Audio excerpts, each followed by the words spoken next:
All right, hello, it's Silver Kyle, and today we're going to be looking at my TBR for September 2024. So these are all of the books that I'm hoping to read in the month of September.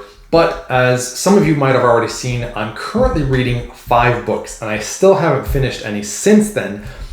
But the nice thing about that is because that I'm reading 5, a lot of them I'm kind of getting to the halfway mark or getting close to finishing.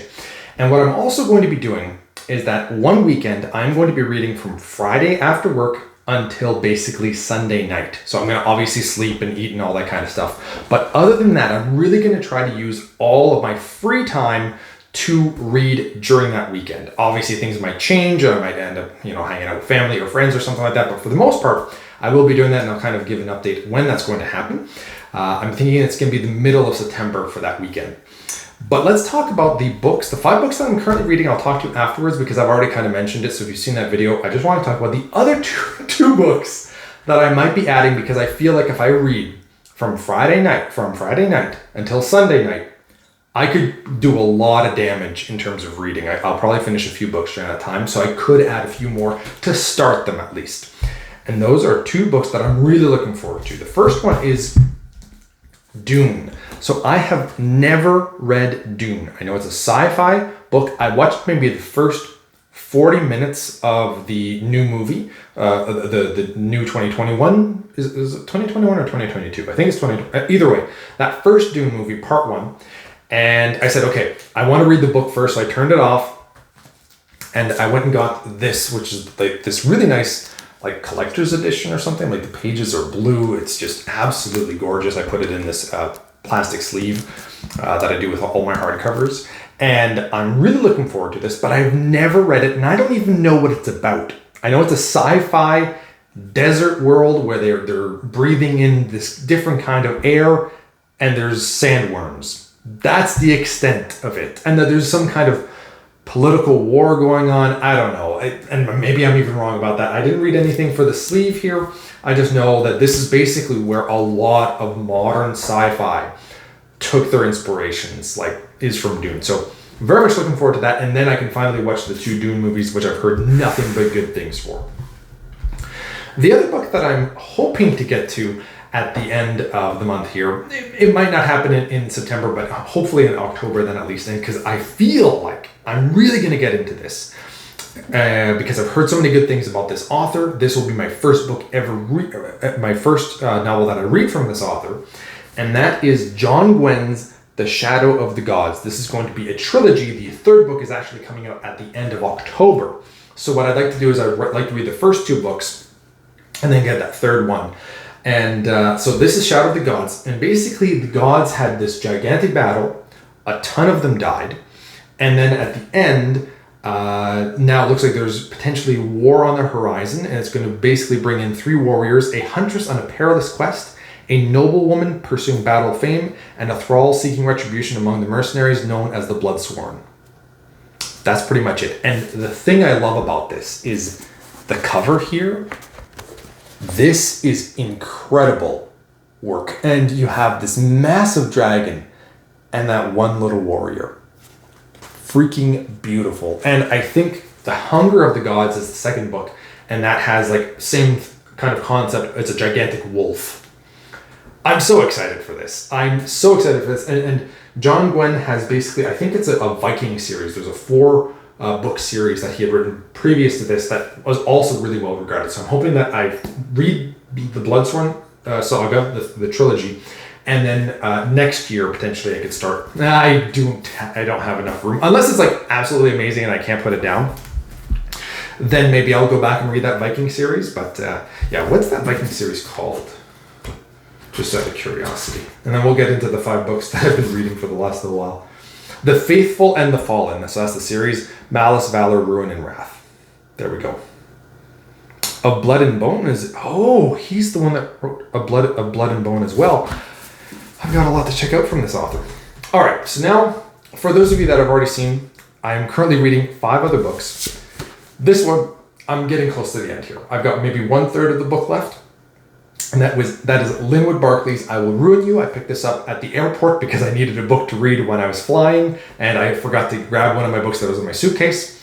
So I ended up picking up at the time I was really enjoying it. Now that we're kind of getting a little bit further, it's just this one character that's just going through a really hard time and acted up as a hero at this school, and that just ended up turning his life upside down. And there's a bunch of other characters that are kind of intertwined in what's going on with Richard, which is the main character. And Richard is trying to do the best that he can, but he keeps making bad decisions, and it just keeps getting worse. And there's things that are out of his control as well that are just making it worse. I liked it a lot more at the beginning because I didn't really know where things are going. Now things are kind of being set up, and I mean, there's only so many ways that they can kind of go, and it's taking a little bit of the edge off of it. Still a good book. That would definitely read more from this author down the road, I think, if it sounds like an interesting premise, but I liked it a lot more at the beginning, unfortunately. I think that's the case for a lot of books and movies in general, that I like the beginning a lot, and then the middle is kind of okay, and then the ending, it depends on how they stick that ending, that it really matters. Another one that I'm reading, I haven't read anything more, but this is The Tainted Cup. This is the first book, and the sequel is actually coming out in February. So I think this came out in February of 2024, and the sequel is coming out in February 2025. I don't know if this ends on a cliffhanger. I don't think it does. I think that there's going to be a resolution, and we're just kind of continuing on with this series. I could be wrong about that. But basically, it's a detective, a reclusive detective that is extremely smart but not social at all, that sends basically her apprentice to kind of go and make notes. And he's been with her for a little while, and it's an interesting dynamic between the two of them, and it's an interesting premise of having a detective that's extremely smart but not social in a fantasy setting, sending out somebody else to take notes, really good notes about what's going on and what that person sees, bring it back, and she can try to figure things out. That's what this is. The Tainted Cup by Robert Jackson Bennett. I'm also reading Lucy Foley's The Midnight Feast. I've read The Guest from Lucy Foley, and I think that's it. Have I read another one? Yeah, I have The Paris Apartment, but I haven't read it yet. So this is my second novel that I'm reading from her. I did enjoy The Guest quite a bit. Midnight Feast is just okay.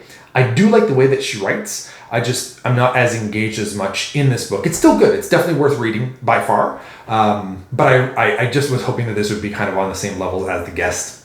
And it's not there yet. We'll see. I think it has to do with a lot of things that are from the past. And I mean, that kind of worked with The Guest too. But this essentially really rich woman, or kind of like mini celebrity, comes back and buys this land that was kind of used as the woods near this town that she's from, and has decided to make a resort for it for the rich and powerful. And there's somebody from her past that kind of shows up and rents a room, and she wants to talk about what happened back in the day. And there's a bunch of crows and birds, and I'm thinking that there might be some element here that's supernatural, but nothing has been confirmed yet. So that's the feeling that I get. We'll see. I won't spoil anything if there is or isn't, but that's just the vibe that I'm getting as I'm reading it.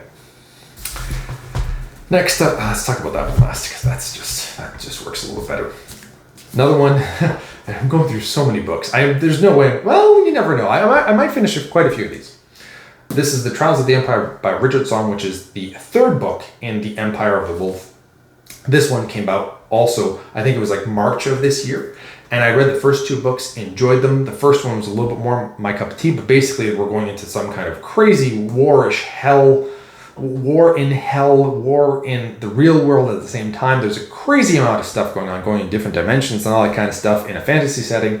What I liked about the first one, though, was kind of explaining this world and how justices work, where they are the jury, judge, and executioner, and they go out in the world and they try to figure things out in this place that the Empire kind of controls, and they have specific powers, and they decide if they're going to kill somebody, or if they're just going to, make them pay a fine, put them to jail, whatever it may be. But the first book had a really cool mystery that was going on, while there was kind of like this political stuff going on at the same time. But it wasn't the forefront. It wasn't at the forefront, and I wanted that mystery, and I think I would have probably enjoyed a smaller scope of a trilogy of just going on these mysteries. I think I would have enjoyed that because it was really fun and cool. And you could have had maybe some bigger overarching plot that's kind of intertwines the three of them. That's a little bit bigger than just the mysteries, like mystery of the week kind of thing. But yeah, that first book was just really good. And then you do get another mystery in the second one. And the third one, I'm still waiting to see if that's going to be happening. But I mean, they're kind of wrapping things up. What's fun about this is that Richard Swan is continuing within this world with next year, I think also March, I think also, because I think that's generally when his books come out, is going to have another story within this world. I don't know. I think it's afterwards, though. I don't think that we're going to actually see any of the characters from this. I could be wrong, but I think that's what I read. So that's kind of cool. I want to finish up this because I do want to read more from Richard Swan and more in this world because I do enjoy it. And the last one is The Return of the King, because as I mentioned before, my last video about reading this has been the bane of my existence. It has been eluding me for now 24 years since I first tried reading it. And I've tried numerous times before to kind of get back into it, and just never happened. But I finally started it. I'm only 70 pages in or something like that, so I'm not very far. I've got the red ribbon right there, so we can kind of show you where I'm at. I'm on chapter 3. No, I'm not very far at all. The other thing too is that at the end here we do have the appendices. So this isn't just the whole story. Like the main plot would be maybe something like here that looks about close to the end. Maybe a little bit more, so I can see what chapter that is. I know what goes on. There, that's the appendix. Appendix. And I don't know if I'm going to read the entire appendices for this. If anybody has read The Return of the King and they suggest the appendices, is it worth reading all of it? What I was thinking of doing is just kind of reading the ones that kind of interest me to kind of find out what happens to some of the characters afterwards. Because that is fun and interesting, but it's kind of like you're reading you're kind of reading a Reddit, I feel, afterwards. You're kind of reading the plot points, the Cole's notes essentially, just like this is kind of what happened afterwards. It's cool stuff that we would usually think about afterwards, that people would create their own theories and what are they going to do afterwards. It's really fun fan fiction stuff, but it's real. It's from the actual author that's kind of explaining what happened to certain characters and what they did afterwards. That's cool. That's really neat. What would be fun, and I don't think that you could ever do this because Tolkien was such...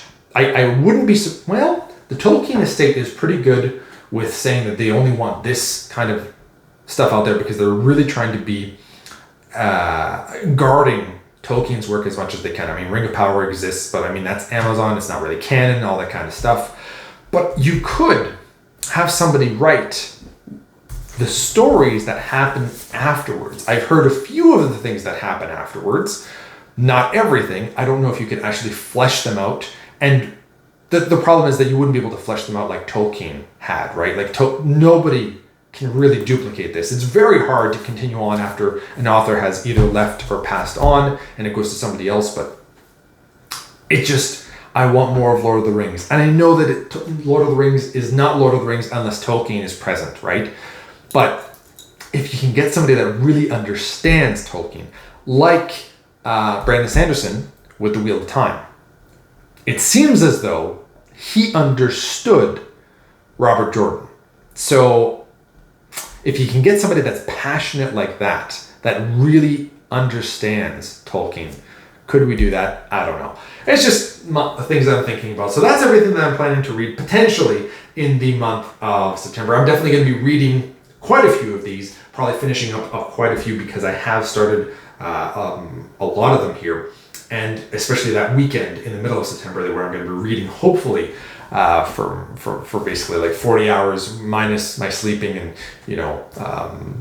showers, breakfast, lunch, supper, all that kind of stuff. I don't have any work. Oh, I will have to work out on Friday. But that I'll work out, have supper, start reading, and go from there. And I'll probably do some kind of video for that. But I'll talk about that as we get closer to it, maybe a week prior, to kind of explain all of that later on.